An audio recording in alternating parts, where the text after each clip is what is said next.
November 24, 1944, Easleyfield, Saipan, Mariana Islands.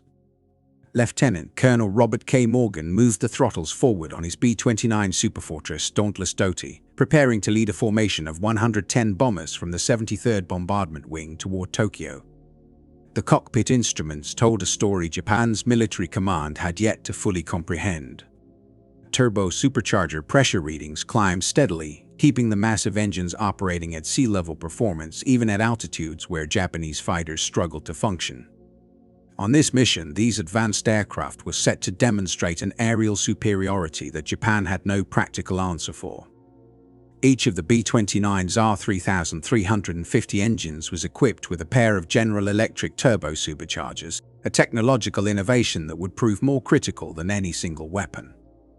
By harnessing exhaust gases to compress incoming air, these devices enabled the engines to sustain approximately 2,200 horsepower at elevations nearing 32,000 feet. Fighters designed for maneuverability at medium altitudes found these heights nearly unattainable.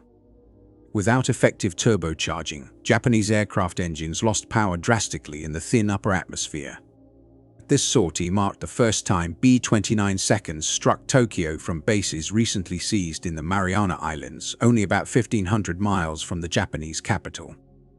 Unlike prior missions flown from China, these bombers could now launch sustained, repeatable attacks and return without extreme risk. Pressurized crew compartments allowed airmen to breathe normally at high altitude, while Japanese interceptors relied on rudimentary oxygen systems prone to failure. As Morgan's formation ascended into the pale morning sky, over 100 other silver bombers followed, highlighting the widening technological gap between American and Japanese aviation. The first B-29 operation against Japan, conducted months earlier on June 15, 1944, had originated from Chengdu, China. That night, 75 superfortresses took off, yet only 47 reached the main target at Yawata on Kyushu. The mission revealed both the enormous potential of the B-29 and the challenges inherent in long-range strategic bombing. 7 bombers were lost one shot down over the target, 1 destroyed following an emergency landing, and 5 succumbing to operational accidents. 57 airmen perished. Even so, the raid demonstrated that Japanese air defenses were poorly equipped to handle high-altitude, heavily armed bombers. Radar operators in Kyushu detected the incoming formation, triggering air raid sirens across Yawata. Pilots of the Imperial Army's 4th Sentai scrambled in Kawasaki Ki-45 Toryu twin-engine fighters, climbing aggressively to intercept bombers flying at altitudes ranging from 8,000 to 21,000 feet. Even at these lower heights, constrained by fuel limitations from their long flight from China, Japanese aircraft struggled. The Nakajima Ha-25 engines, rated at 1,080 horsepower each, lacked efficient turbocharging. Beyond 20,000 feet, they could muster barely 60% of their rated power. Warrant Officer Sadamitsu Kimura managed to engage one B-29 known as Limber Dragon, carrying a full crew of 12. His assault was successful, destroying the bomber with no survivors. Yet the achievement came at a high price. Kimura expended nearly all of his ammunition and returned to base with an overheating engine, barely avoiding disaster. Surrounding him, other Japanese pilots fired desperately at the advancing silver formations, yet the B-29 seconds sustained minimal damage thanks to their advanced defensive armaments, controlled by precision fire control systems. Captain Teruhiko Kobayashi of the Imperial Army's 244th Sentai, one of Japan's most experienced fighter leaders, later recorded in unit reports the profound frustration of his pilots when facing these high-altitude bombers. The combination of range, altitude capability, and technological sophistication made the B-29 a weapon that redefined the air war over Japan, laying the groundwork for the strategic bombing campaigns that would follow. American long-range bombers operated at heights where Japanese fighter aircraft struggled not only to engage effectively but often barely managed to maintain level flight. The B-29 Superfortress, cruising at roughly 350 miles per hour at operational altitudes, moved as fast as the Japanese interceptors could manage in the thin air above 25,000 feet. Even attempting to climb to these altitudes exhausted enemy fighters, depleting their fuel reserves, limiting ammunition availability, and pushing engines to dangerously high temperatures that risked catastrophic failure. The advantage of the American bombers stemmed largely from technological innovation, specifically turbo-supercharging, a concept Japan had investigated but never successfully put into widespread service. General Electric's B-series turbo-superchargers, fitted to the right-hand R3350 engines of the B-29, were a feat of precise engineering. Each engine carried two turbochargers that harnessed the energy of hot exhaust gases to spin turbine wheels at over 20,000 revolutions per minute. These turbines powered centrifugal compressors, forcing air into the engine intake at pressures equivalent to those at sea level, even when flying at 30,000 feet. By converting energy that would otherwise escape into useful work, these turbochargers allowed the engines to operate efficiently at extreme altitudes, where naturally aspirated engines would falter. Though each turbocharger added around 150 pounds to the engine, the performance gain was equivalent to nearly doubling the engine's displacement. Without these devices, the B-29 would have been just another heavy bomber, easily intercepted and deprived of the defensive advantage provided by its high cruising altitude. Japan had recognized the potential of turbo-supercharging early in the war. By 1941, engineers at the Nakajima Aircraft Company had studied captured American technical manuals and obtained sample units through covert channels. They understood the strategic benefit of such technology. Nevertheless, despite 3 years of development, Japan never fielded operational turbocharged fighters in significant numbers. The reasons lay in the limits of Japanese industry, particularly in metallurgy and precision manufacturing. Turbocharger turbine wheels had to withstand exhaust temperatures exceeding 1500 degrees Fahrenheit while spinning at speeds that imposed immense centrifugal stresses. Any flaw in the metal could lead to immediate and total failure. In contrast, American companies like General Electric possessed both the materials expertise and the advanced forging and quality control systems necessary to produce reliable units. Japanese Lieutenant Fumio Nia, an engineering officer, later examined components from captured or downed B-29 seconds and recorded his observations in reports preserved in Japanese archives. One turbocharger recovered from a crashed B-29 in China exemplified American engineering. Turbine blades were machined to tolerances measured in thousandths of an inch and balanced so precisely that the units rotated at maximum speed without vibration. The high-temperature alloys used in construction surpassed anything Japanese factories could manufacture, and even the bearings were engineered to operate under extreme heat while maintaining exact alignment capabilities entirely beyond Japan's industrial reach. Perhaps even more striking was the scale and rigor of American production. At General Electric's Schenectady, New York plant, thousands of turbochargers were produced each month, all meeting exacting standards. Automated testing ensured that every unit performed as required before leaving the factory. Defective components were rejected before they ever reached an operational aircraft. Japanese attempts to manufacture turbochargers, by contrast, produced only a few dozen units monthly, most of which failed after only a few hours of flight. This stark disparity in technological implementation and industrial capability was a decisive factor in the air superiority enjoyed by American forces over Japan. By August 1944, intelligence reports reaching Japan painted a troubling picture of American strategic bombing capabilities. Japanese analysts, drawing on interrogations of captured B-29 crew members, examination of downed aircraft, and frontline pilot observations, recognized a level of technological advancement that was unprecedented and alarming. The B-29 was far more than a conventional bomber. It was a complex, integrated weapons platform incorporating innovations that Japanese industry could not replicate. Colonel Takushiro Hattori, serving in operations at the Imperial General Headquarters, recorded in his diary that month the sobering implications of B-29 raids. The bombers operated at altitudes beyond the effective reach of Japanese fighters. Those few interceptors able to make contact found that even when they inflicted damage, the B-29's robust construction often absorbed it with minimal effect. A deeper concern emerged from the realization that these early raids were only the beginning. American industrial capacity indicated that thousands of B-29s could eventually strike the Japanese homeland, each operating outside the defensive envelope of Japanese aviation. The mathematics of interception was starkly unfavorable. A fighter climbing from sea level to 30,000 feet consumed approximately a third of its fuel in half an hour, while performance at such heights declined drastically. Fighter gunners, effective only at very close range, faced near impossible challenges due to diminished aircraft maneuverability and the B-29's advanced defensive fire systems. Even successful engagements came at a high cost. Veteran pilots were often lost when their damaged planes ran out of fuel or succumbed to mechanical stress during the perilous descent. Major Makoto Ogawa, who would later be credited with 7 B-29 kills and recognized as one of Japan's top superfortress hunters, later recalled the extreme disadvantage Japanese pilots faced.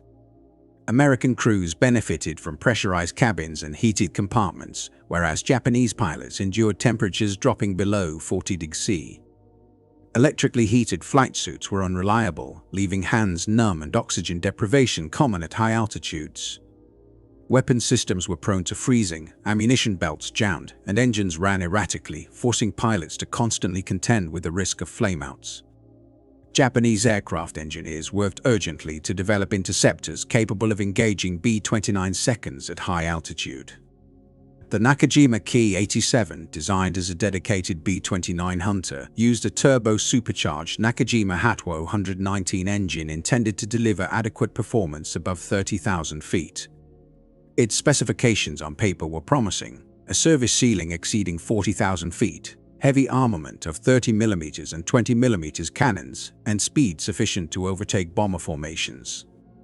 In practice, however, the Ki-87 faced severe challenges. Only one prototype took flight before the war ended in April 1945, and it suffered frequent turbocharger failures caused by inadequate materials and rushed testing. Even when operational, the turbocharger's performance was erratic. The program faltered not from a lack of design knowledge, but from Japan's inability to produce reliable high-altitude engines at scale. Other proposals, such as the Tachikawa Ki-94, never progressed beyond mock-up stages, while the Mitsubishi JTEMA rocket-powered interceptor adapted from the German Mi-163 offered altitude performance without turbochargers but was rendered impractical by volatile fuel and extremely limited endurance. Despite the brilliance of Japan's aeronautical engineers, the industrial base necessary to execute these designs simply did not exist. Meanwhile, American B-29 operations continued to expand without interruption. By November 1944, the 21st Bomber Command was conducting missions from bases on Saipan, Tinian, and Guam, positioning them only 1,500 miles from Tokyo and fully within range. From these forward islands, the B-29 fleet could strike the Japanese homeland with devastating precision, while Japan's defensive options remained dangerously limited. On November 24th, under the command of Robert K. Morgan, a fleet of 111 B-29 superfortresses was dispatched to strike the Musashino Aircraft Engine Factory in Tokyo. Although adverse weather conditions and strong jet stream winds limited the tangible damage inflicted, the raid had a profound psychological effect on the Japanese population and military. From this point onward, American bomber missions over the Japanese home islands became nearly daily occurrences, exposing the ineffectiveness of Japan's air defense network. Sergeant Shoi Suzuki, assigned to an anti-aircraft battery near Tokyo, kept detailed entries in his diary, capturing the growing sense of helplessness among Japanese defenders. Early on, his unit engaged incoming B-29 formations with a measure of confidence, relying on their 75mm anti-aircraft guns capable of reaching altitudes up to roughly 25,000 feet. Yet the bombers frequently flew above the gun's effective range or approached from angles that gave gunners only seconds to react. Even when shells struck the superfortresses directly, the hits seldom resulted in the destruction of the aircraft. The B-29's design, with redundant systems and reinforced armor around critical components, allowed it to withstand damage that would have obliterated conventional Japanese fighters. Suzuki recounted observing severely damaged bombers trailing smoke, sometimes with one or more engines inoperative, yet continuing toward their targets and often returning safely to their bases. Japan's response focused on upgrading fighter aircraft to counter the high-flying bombers. The Kawasaki Ki-61 Hien, powered by a liquid-cooled He-40 engine, was capable of reaching altitudes around 32,000 feet, surpassing most other Japanese fighters. Nevertheless, its climb rate was inadequate for intercepting fast-moving formations, and chronic engine reliability issues left numerous aircraft grounded while awaiting spare parts. Introduced in 1944, the Nakajima Ki-84 Hayate represented Japan's most advanced mass-produced fighter. Equipped with the Nakajima Ha-45 Homer engine, a complex radial design, it was capable of strong high-altitude performance under optimal maintenance conditions. However, the intricacy of the engine demanded extensive upkeep, and inconsistent manufacturing quality caused many units to fail prematurely. In theory, the Ki-84 could achieve speeds near 400 mph, reach a service ceiling approaching 35,000 feet, and carry heavy armament including 20mm and 30mm and 30mm then T-sit. In practice, only a small number of fighters reached these benchmarks. Substandard fuel, primitive lubricants that broke down in cold temperatures, and assembly flaws often left operational aircraft performing far below expectations. Post-war evaluations by American pilots of captured Ki-84 seconds confirmed that while the planes could rival or even exceed Allied fighters in handling and speed, these examples had been meticulously maintained using scarce high-quality. Even when Japanese fighters managed to climb to B-29 operating altitudes, they confronted the bomber's formidable defensive systems. Each superfortress was equipped with up to 10 50 caliber machine guns housed in remote-controlled turrets. A central fire control system enabled gunners to coordinate multiple turrets, calculating lead and deflection automatically to maximize accuracy. Approaching such formations was extraordinarily perilous. Japanese pilots discovered that entering effective gun range often meant flying through lethal concentrated fire, with few surviving the encounter. The psychological toll on Japanese aviators was severe. They had been trained to believe in the superiority of Japanese aircraft and the invincibility conferred by Bushido's spirit, emphasizing morale and courage over technological advantage. Combat against the B-29 shattered these beliefs. Captain Yasuhiko Kuroya of the 302nd Air Group later described in a letter discovered after the war that engaging the superfortresses felt akin to assaulting a heavily fortified fortress. Bombers absorbed punishment that would have destroyed a dozen Japanese fighters, while crews remained shielded by armor and redundant systems. Meanwhile, Japanese pilots risked their lives in lightly protected aircraft with vulnerable fuel tanks, facing almost certain peril when pressing an attack. The combination of advanced American bomber design, superior firepower, and Japan's limited technological and logistical resources rendered effective interception increasingly rare. Despite the skill and bravery of individual pilots, the material and operational disparities made the defense of the home islands a progressively desperate and often tragic struggle. In December 1944, the United States launched its first substantial daytime bombing operation against Tokyo, targeting the Musashino manufacturing facility with a formation of 86 B-29 superfortresses. Japanese defenders managed to inflict some damage on the incoming bombers, but the cost to their own forces was severe. The 244th Sentai, led by Captain Kobayashi, reported destroying 6 B-29 seconds using ramming maneuvers, a desperate tactic reflecting the growing frustration of Japanese pilots. Traditional attack methods were often ineffective against the massive American bombers, leading to an increased reliance on suicidal collisions. Pilots would steer their aircraft toward the B-29's wings or tail assemblies in an attempt to destroy control surfaces, attempting to eject before impact, a maneuver that rarely allowed survival. American airmen both feared and respected this extreme determination. Technical Sergeant John McLaughlin, a gunner aboard the City of Los Angeles, recalled witnessing a Japanese fighter deliberately strike a B-29 flying alongside his own. The attacker severed the bomber's entire vertical stabilizer, sending both planes into uncontrollable spins. McLaughlin observed no parachutes deploying, and all 10 crew members of the B-29 perished.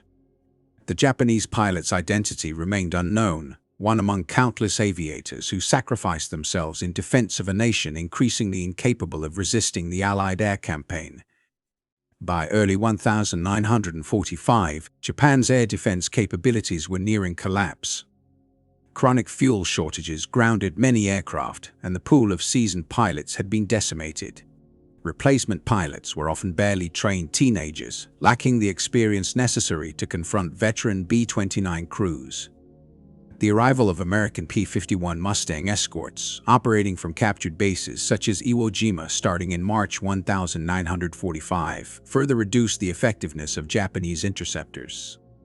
The Mustangs could climb faster, outpace, and outmaneuver any Japanese fighter, leaving interceptors vulnerable and ineffective. The night of March 9-10, 1945, became the single deadliest air operation in Japanese history.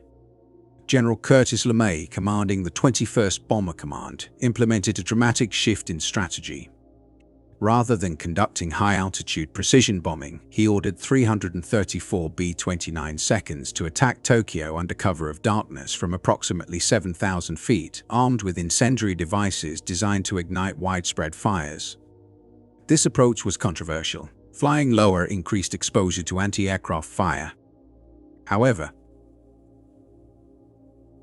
LeMay correctly assessed that Japanese nighttime defenses were minimal, and that lower altitudes mitigated turbocharger strain, engine overheating, and allowed each bomber to carry far more ordnance. The results were catastrophic for Tokyo. Within 3 hours, nearly 2,000 tons of incendiary bombs were released over densely populated areas, generating massive firestorms. Strong winds fed the flames and deprived shelters of oxygen, while temperatures soared beyond 1800 F. Casualty estimates reached roughly 100,000 people, surpassing the death tolls of either atomic bombing later in the year. Approximately 16 square miles of the city were reduced to ash, yet only 14 B-29 seconds were lost, a surprisingly low figure given the scale of destruction. This firebombing campaign demonstrated the B-29's versatility and destructive potential, even when not exploiting its high-altitude capabilities. Nonetheless, the aircraft's turbocharged engines had been essential to the broader strategic bombing effort. Without the ability to operate above adverse weather, beyond enemy fighter reach, and over long distances, sustained bombing operations against Japan would have been far more difficult, if not impossible. Operations from Chinese airfields to targets in Kyushu demanded aircraft capable of sustaining high-altitude flight over extreme distances. Precision daylight raids on aircraft factories and petroleum refineries relied heavily on the protection that altitude afforded against enemy defenses. Even missions conducted at low levels, such as firebombing sorties, were only feasible because earlier strategic bombing campaigns had established American control of the skies by severely limiting Japanese fighter production. After the war, Japanese engineers who inspected captured B-29 components were forced to acknowledge with reluctant respect the extraordinary sophistication of American aeronautical engineering. At the heart of this technological advantage were turbochargers, a component that highlighted Japan's industrial deficiencies. Unlike the United States, Japan's wartime economy lacked the capacity for precision machining, advanced materials, strict quality assurance, and the mass production systems necessary to manufacture complex assemblies in large numbers. Each B-29 bomber carried 8 turbochargers. By 1945, American factories were producing over 200 B-29 seconds per month, translating to roughly 1,600 turbochargers each month solely for new aircraft, with thousands more required for spare parts and maintenance. General Electric alone could meet this demand, something Japan could not have achieved even if it had dedicated its entire aircraft engine industry to turbocharger production. Japanese observers quickly grasped the broader implications. If the United States could manufacture turbochargers at such scale and precision, what else might its industrial base produce?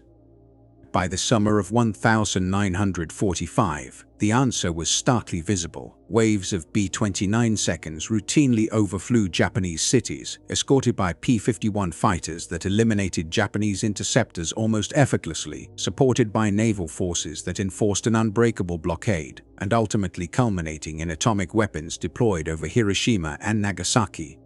First Lieutenant Toshio Ote, a Japanese technical intelligence officer who survived the war, later reflected on the despair that Japanese engineers felt upon examining captured American aviation technology. Every subsystem and component demonstrated an exacting level of craftsmanship and engineering sophistication far beyond Japan's war-damaged industrial capabilities. Among these, turbochargers stood out for Ott. Their principle of operation was straightforward, yet manufacturing them required a degree of precision Japan could no longer achieve. Even if Japan had acquired turbocharger blueprints in 1941, he concluded the country simply lacked the industrial infrastructure to produce them in meaningful numbers. This technological gap had dire human consequences. Japan's pilot training programs, once known for rigor and producing exceptional aviators, had virtually collapsed by 1945. Chronic fuel shortages restricted student pilots to roughly 50 hours of flight experience, a fraction of the 200 to 300 hours typical for American trainees. These underprepared pilots flew outdated aircraft against opponents with overwhelming technological and tactical advantages.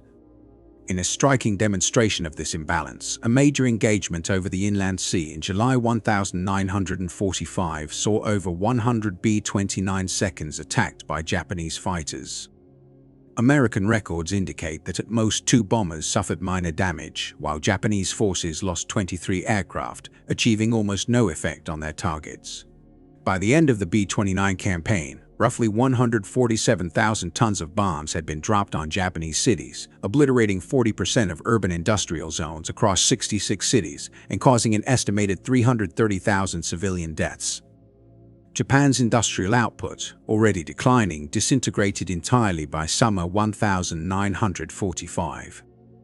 Transportation networks were shattered, resources could no longer be moved to the factories that remained intact, and workers abandoned facilities as cities burned. Industries were either dispersed to the countryside or ceased operation altogether, leaving the government powerless to coordinate economic production. Major General Arisuwa Seizo, head of Japanese military intelligence, later admitted that by June 1945, analysts had concluded that defeat was unavoidable. American air supremacy was unchallenged, and the B-29 raids had effectively dismantled Japan's capacity for war. Yet, constrained by codes of military honor that forbade surrender, the Japanese government continued fighting until atomic strikes provided a politically and culturally acceptable rationale for capitulation. The atomic bombings of Hiroshima on August 6, 1945, and Nagasaki on August 945 definitively ended World War II. These bombs were delivered by B-29 bombers, aircraft whose ability to reach distant Japanese targets and return safely depended fundamentally on the turbocharger technology that Japan could not replicate. The success of these missions underscored not just a military, but a profound technological gulf between the industrial capacities of the two nations. At an altitude of approximately 31,000 feet over Hiroshima, the B-29 Enola Gay operated in conditions that would have crippled conventional aircraft. This capability was made possible by the installation of 8 General Electric turbochargers, which sustained engine performance in the thin, high-altitude air.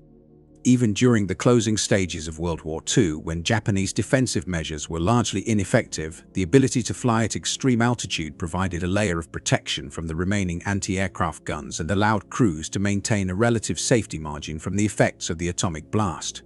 Accounts from Japanese fighter pilots after the war consistently reflected a mixture of respect and frustration. While they admired the engineering sophistication of American bombers, they recognized that no level of individual skill could compensate for the technological gap. Lieutenant Isamu Sasaki, credited with 3 B-29 kills a tally among the highest achieved, later acknowledged that his victories only occurred under near-perfect conditions, ambushing isolated bombers from above, with the sun behind him and the target separated from its formation. Confronted with well-defended formations at operational altitude, even Japan's most skilled pilots found success exceedingly rare. Efforts to achieve high-altitude flight were pursued globally in the years preceding World War II. Germany experimented with turbocharged engines but never successfully implemented them on a large scale in operational service, relying instead on mechanically driven superchargers that were simpler but inefficient at extreme altitudes. Britain, meanwhile, developed multi-stage mechanical superchargers that provided competent high-altitude performance without the added complexity of turbocharging. The United States, uniquely, adopted turbo-superchargers as standard equipment on its heavy bombers. This decision involved accepting greater technical complexity, higher costs, and increased maintenance demands in exchange for a level of high-altitude performance unmatched by any other nation. The American approach reflected the nation's industrial strength. Turbochargers required precise manufacturing, constant attention from highly trained mechanics, and a dependable supply of spare components. Japan lacked the industrial infrastructure, maintenance networks, and logistical support necessary to field such systems effectively. Even had Japanese engineers designed a flawless turbocharger in 1941, the country could not have produced them in sufficient numbers or maintained them in operational condition. The post-war Strategic Bombing Survey of Japan concluded that the B-29 campaign had decisively crippled Japan's ability to sustain the war. While there remains scholarly debate over whether Japan would have surrendered without the atomic bombings or a planned invasion, the survey's authors uniformly agreed that by August 1945, American air superiority, the technological advantages of the B-29, particularly its altitude capability enabled by turbochargers, made this outcome inevitable once enough bombers were deployed. Captured Japanese records later revealed the profound impact of B-29 raids on strategic planning from late 1944 onward. The Imperial General Headquarters devoted immense resources to air defense, reassigning fighter units from other theaters, constructing thousands of anti-aircraft emplacements, and training tens of thousands of personnel to protect airfields. Despite these efforts, Japanese defenses proved ineffective against bombers operating above their practical reach. The final B-29 operation over Japan occurred on August 14, 1945, just one day before the surrender announcement. Over 300 superfortresses struck targets in the vicinity of Tokyo without encountering any opposition. Japanese fighters remained grounded, conserving fuel in anticipation of an American invasion that never arrived. Returning crews from the Marianas completed their missions unaware that the war was effectively over. These raids had systematically destroyed Japan's ability to resist, leaving the nation incapable of mounting effective countermeasures. In the decades following the war, aviation experts and historians analyzed the technological edge of the B-29 in depth. Consensus highlighted turbo-supercharging as a pivotal factor enabling strategic bombing from distant bases. Without this technology, B-29 seconds would have been restricted to altitudes around 20,000 feet, placing them well within the effective range of Japanese fighters and anti-aircraft artillery. Losses under such conditions would have been unsustainable, rendering the entire Mariana-based bombing strategy infeasible. Japanese engineers studying captured American aviation technology after the war integrated the lessons learned into the nation's post-war industrial and technological development.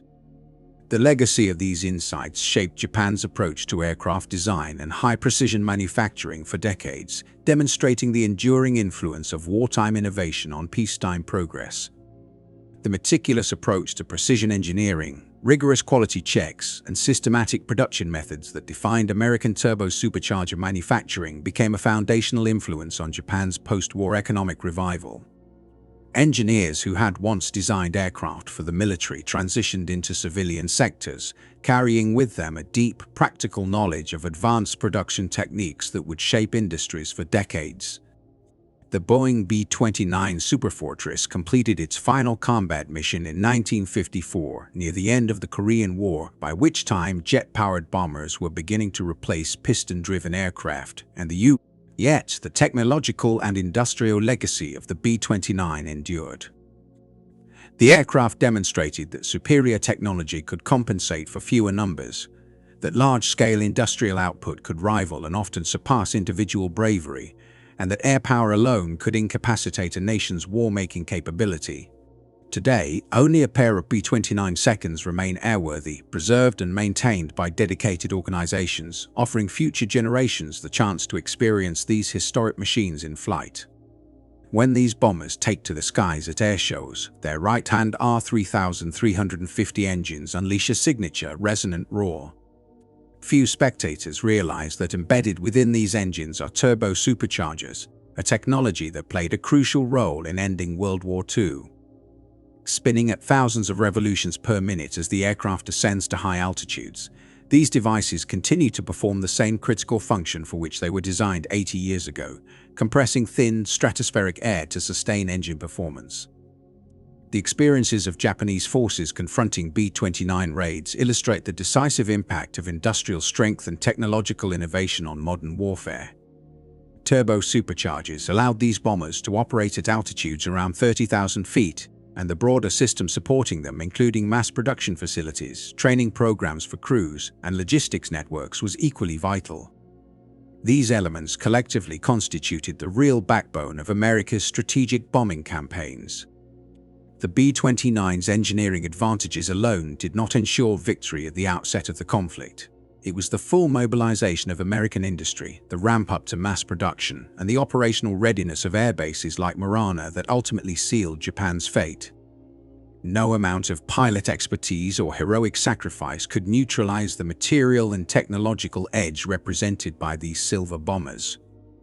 At altitudes where Japanese fighters struggled to maintain performance, B-29 seconds delivered both destruction and a demonstration of industrial supremacy.